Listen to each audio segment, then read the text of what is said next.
Hello, my name is Cecil, and I'm reading the book of Romans with the Message translation. Today I pick up on Romans chapter 14. Enjoy. Welcome with open arms, fellow believers who don't see things the way you do, and don't jump all over them every time they do or say something you don't agree with, even when it seems that they are strong opinions but weak in the faith department. Remember, they have their own history to deal with. Treat them gently. For instance, a person who's been around for a while might well be convinced that he can eat anything on the table, while another with a different background might assume he should only be a vegetarian and eat accordingly. But since both are guests at Christ's table, wouldn't it be terribly rude if they fell to criticizing what the other ate or didn't eat? God, after all, invited them both to the table. Do you have any business crossing people off the guest list or interfering with God's welcome? If there are corrections to be made or manners to be learned, God can handle that without your help. Or say, one person thinks that some days should be set aside as holy, and another thinks that each day is pretty much like any other. There are good reasons either way. So, each person is free to follow the convictions of conscience. What's important in all this is that if you keep a holy day, keep it for God's sake. If you eat meat, eat it to the glory of God and thank God for prime rib. If you're a vegetarian, eat vegetables to the glory of God and thank God for broccoli. None of us are permitted to insist on our own way in these matters. It's God we are answerable to, all the way from life to death and everything in between, not each other. That's why Jesus lived and died and then lived again, so that he could be our master across the entire range of life and death and free us from the petty tyrannies of each other. So, where does that leave you when you criticize a brother? Where does that leave you when you condescend to a sister? I'd say it leaves you looking pretty silly. Or worse, eventually, we're all going to end up kneeling side by side in the place of judgment, facing God. Your critical and condescending ways aren't going to improve your position there one bit.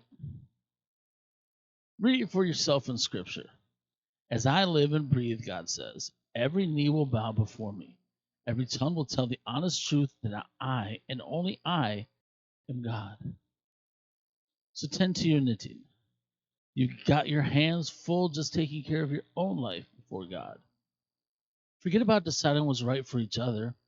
Here's what you need to be concerned about: that you don't get in the way of someone else, making life more difficult than it already is.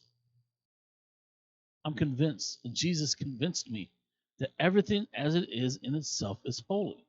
We, of course, by the way we treat it or talk about it, can contaminate it. If you confuse others by making a big issue over what they eat or don't eat, you're no longer a companion with them in love, are you? These, remember, are persons for whom Christ died. Would you risk sending them to hell over an item in their diet?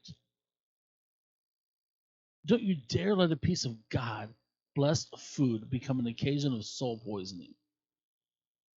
God's kingdom isn't a matter of what you put in your stomach. For goodness sake, it's what God does with your life as He sets it right, puts it together, and completes it with joy. Your task is to single mindedly serve Christ. Do that, and you'll kill two birds with one stone, pleasing the God above you and proving your worth to the people around you. So let's agree to use all our energy in getting along with each other. Help others with encouraging words. Don't drag them down by finding fault. You're certainly not going to permit an argument over what is served or not served at supper to wreck God's work among you, are you? I said it before and I'll say it again. All food is good, but it can turn bad if you use it badly. If you use it to trip others up and send them sprawling. When you sit down to a meal, your primary concern should not be to feed your own face, but to share the life of Jesus. So be sensitive and courteous to the others who are eating. Don't eat or say or do things that might interfere with the free exchange of love.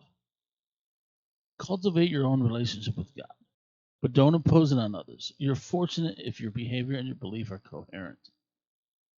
But if you're not sure, if you notice that you're acting in ways inconsistent with what you believe, some days trying to impose your opinion on others, other days just trying to please them, then you know that you're out of line. If the way you live isn't consistent with what you believe, then it's wrong. Thank you for joining me in the reading of Romans chapter 14. Please come back tomorrow as we dive into Romans 15. Have a great day.